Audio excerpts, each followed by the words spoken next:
you know, can I get some ideas? And her advisor actually said, do you know this artist, Romare Bearden? I think that would be a fantastic topic for you to explore what this gentleman is doing. And so she said, oh, okay, great. So she looked in the phone book, called him up and said, hi, I'm a graduate student. I'm going to be writing a thesis on you, I guess. Can I come and visit you? And he said, sure, come on down. And he goes, well, you better hurry because I'm going to be going out. I have an appointment with my wife or somewhere. We're going to go somewhere. So quickly come over. And so she and her husband were like running down to Canal Street, trying to get into the studio, came in there, and ended up having like a 4 or 5 hour conversation. I guess he didn't really have to go anywhere. And you might hear that he was quite a storyteller. So he loved to tell stories too. And so she, you know, at that time, she talked about the relationship she had with him. She did go on to finish her PhD thesis in Bearden and about his art and things. And she talked about the kind of relationship she had with him then as, you know, a mentor and someone that she was looking up to, and she was writing, you know, peripherally on the outside. And as time changed and as she moved out of that sphere into developing her own career, she said she had gone back to Bearden, and he was the person that gave the recommendation for her to become the director of the Studio Museum in Harlem. And I think this is one example of literally hundreds and thousands probably that I could talk about, that Diedra could talk about, that Alison and even Laura have discovered along the way. He just loved people, and I think he just really had a heart. I think he had the heart of a teacher, and so it's not surprising that this is what he studied in helping people and in enlightening people and encouraging them and really edifying them in their own strengths. And so, you know, and because he himself also had lots of interest, this whole feeling or part of his person is carried out in many other ways. He started a gallery with 2 other gentlemen called the Sink Gallery to showcase artworks by African Americans. He wanted to work collaboratively with other artists. He was friends and close colleagues with Bob Blackburn, who started the printmaking workshop, which was a very hands-on, experimental printing workshop by and for artists. It was supposed to be a place where artists could come and learn the print medium and try to develop in that way. And Bob talked about having just a can, like a Savrin can on the table, and you know, as an artist you could come in and put a couple coins in there and work kind of as a little payment and things like that. And there was a time, and because of that, the finances at the printmaking workshop were always, shall we say, up and down. So Bob invited Bearden to come and use the workshop and work in the print medium. And he had been exposed to it a little bit previously before, but he really took Bob up on that opportunity, and I'm sure that that also financially was a help to that shop, which is so incredibly important, so artists can pursue different mediums and really continue to develop what they will eventually become. So countless examples of different things he was involved in. If I could just sort of pick up on that idea of collaboration, which I think is something, and probably particularly this afternoon as we talk more about printmaking, and certainly we'll talk about Blackburn and the printmaking workshop more, and the collaboration of, you know, working with master printmakers and so forth. But in the 1960s, one of the things, as you know, we enter into the civil rights era, this was something that Bearden was particularly engaged with in conversations with his friends and other artists. And they formed this group called Spiral, and they were particularly interested in be working as activists and as artists, and really sort of, a lot of times we think about artists working in times of sort of great change, like the 1960s were, and we think about art reflecting what happens in that period. But Bearden and his colleagues, people like Norman Lewis and Hale Woodruff and some of the other really prominent artists of the period, African-American artists of this period, were interested in using art to affect change, not just to reflect what was going on in society. So they formed this group called Spiral, and they were interested in creating art and exhibiting art that would reflect this idea and promote change. And so they did eventually have an exhibition of work. All the works were in black and white, so this was supposed to recognize this kind of racial conflict.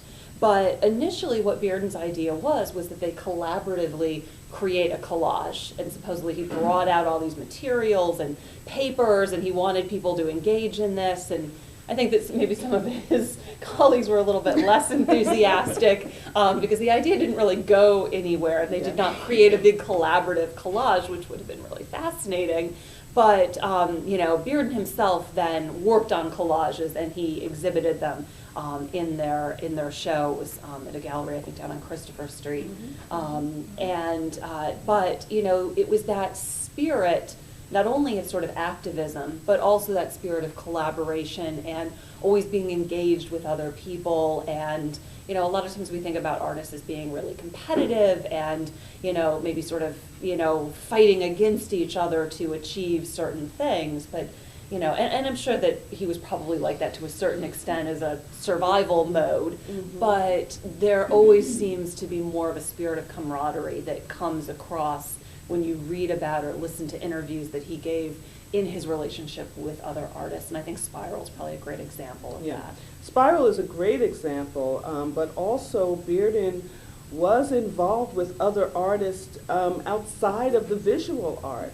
So, he goes to Paris at a time in 1950 when, jazz in Harlem is the place. This was what's happening, and he's involved in the community. He's meeting these artists, because at that time in Harlem, you had the wealthy living with the working class, and, because they were all there. And so he had this love of jazz, and when he gets back from Paris and he's thinking, I want to go back to Paris, because he didn't do much painting there. He studied at the Sorbonne, he studied philosophy, and he said he was so busy running around and absorbing everything that he didn't really get to painting. So that's okay, he wanted to go back. So he thought, I could probably write music. I know enough about jazz. He had several friends. His distant cousin was Duke Ellington. Duke Ellington was one of the first people who bought some of his art. So he decides to, get with this songwriting team, and they actually come up with a hit called Sea Breeze that Billy Eckstine recorded in 1954. And so he's encouraged by that. But, so he's doing a collaboration there with two other songwriters. He's mostly involved in the lyrics. Why? Because he's a poet, or he, fashions himself a poet. He was writing a lot of poetry. He's, written a lot of prose too. So he is the lyric part of the songwriting team, and he works with them. And then also he gets involved in theater and dance. His wife Nanette had a dance company, and he was offering his services as an artist to help fund her dance company, as he did with the Blackburn, and we'll talk a lot about that, because Blackburn was really much more than just a collaborator. He was a good friend. And so he gets involved in other dance projects, not just creating a poster like we see in the other room, Homage to Mary Lou, which is a version of his piano lesson, was a piece that was designed so that they could sell it for Nanette's dance company. And she was doing a piece on Mary Lou Williams, who's a Pittsburgh musician and composer. So, this was just part of, again, his wide range of interest. He would get pulled in all of these different parts, and he, enjoyed it, and it was mixing, and he loved it, and he, was growing from there. So I think that that's too what a lot of artists remember, is that he had this love of African American and just general American culture, and he was able to translate it into his work, which is a very hard thing to do if you're an artist.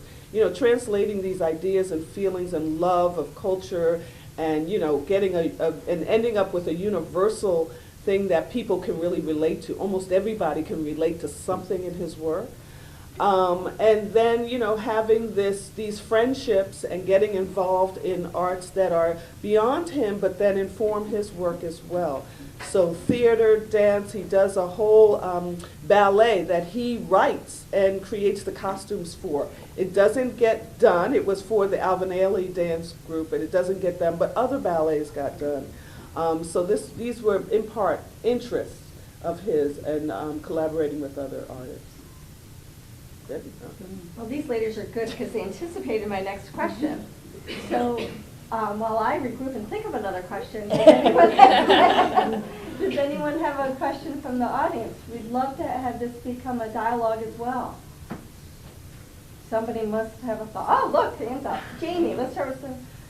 I'm curious to know, I'm a non-art historian, so pre-Bearden, how did people view collage as far as an art form? It's a great question. I mean, there are artists, of course, before Bearden who use collage, but it's really something that is not really done until the early 20th century, and we can really associate the beginnings of collage, I think, with sort of two groups of people. One would be the Cubist artists like Picasso and Braque in Paris, and then also some of the Dada artists. And earlier, I think, Diedra, you mentioned George Gross, that he worked with at the Art Students League, is one of the artists. There's another name that's escaping me of somebody else who that he worked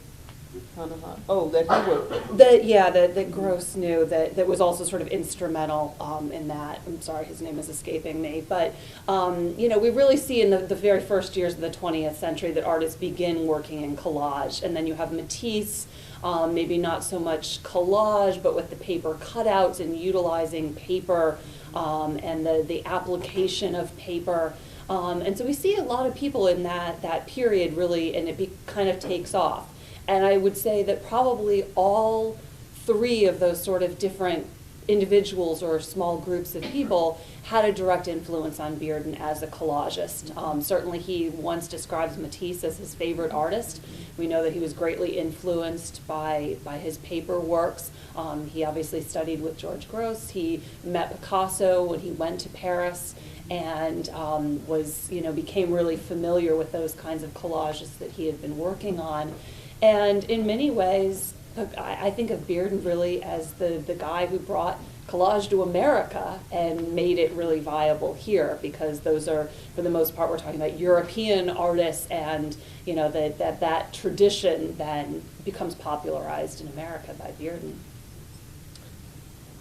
Back in the row.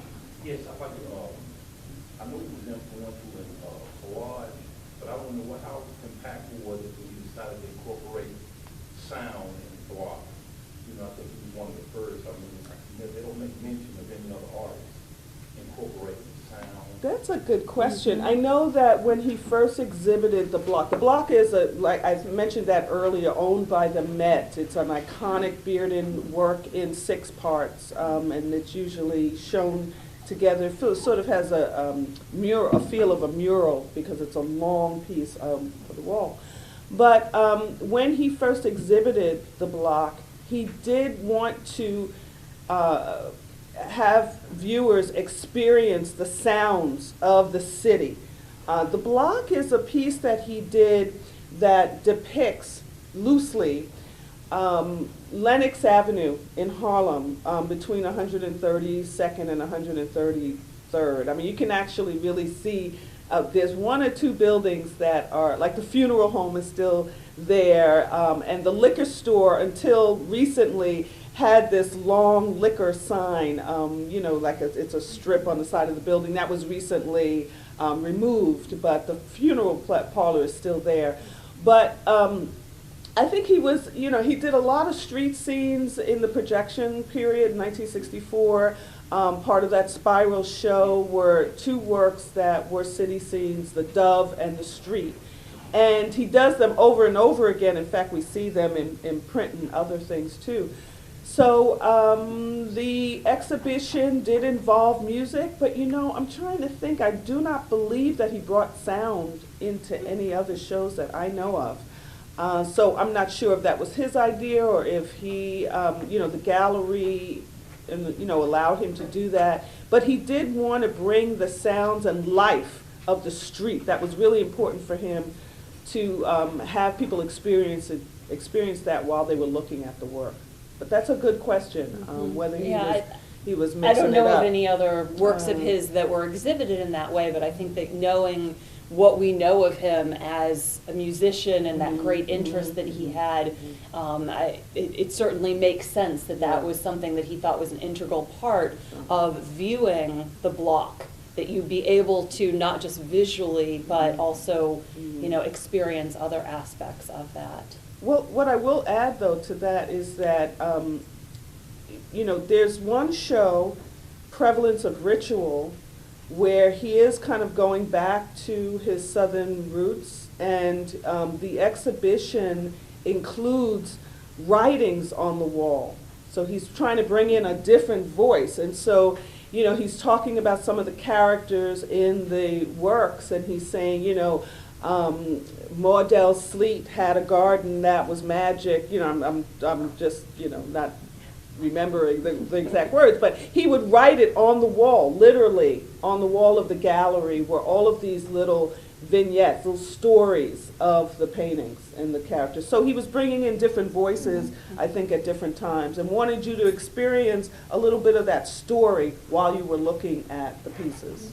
It's funny you just mentioned that, because that's Girl in the Garden, and that's about about Martha. Yeah, yeah. How about right here, Sandra? It seems to be a similarity in the use and intensity of color between Bearden and Jacob Lawrence. Is there any sort of relationship? Definitely a friendship. Yeah. And I can see that there, you know, I mean, Lawrence had some very particular ideas about color and, like, in working in a series, continuity of color, and although sometimes his color is maybe a little bit more limited, I would say. More yeah. muted.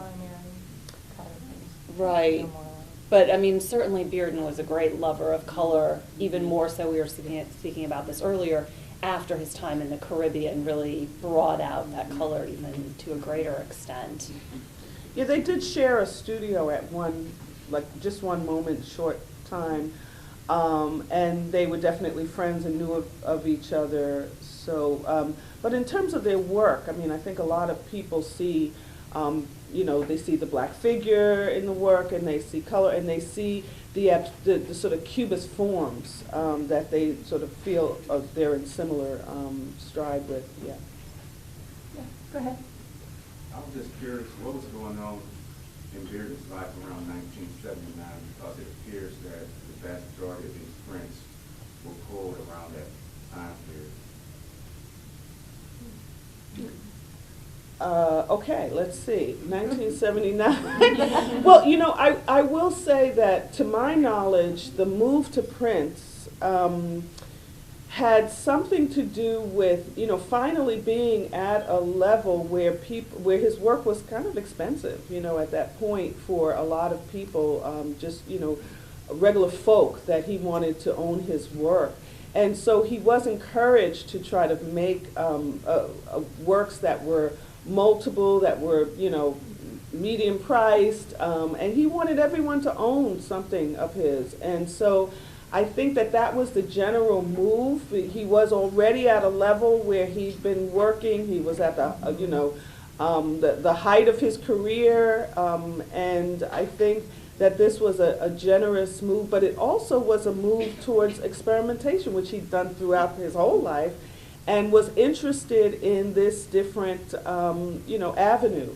And he knew Bob Blackburn, and they were doing exciting things down at his shop. So he got pulled into that in a couple of different ways, I think. I was going to say, about the mid-'70s to the later '70s, he had a personal manager June Kelly, and it was she that introduced Bearden to Joseph Kleineman, who is a master lithographer, and I'll talk more about that later, who was trained in France in a specific lithography method there. And that was a place where he could really work hands-on with another artist. And all the late lithographs were pulled with Joseph at his studio. So, and it could have been because June introduced them, and then that was a very formal relationship, and they became friends and collaborators, and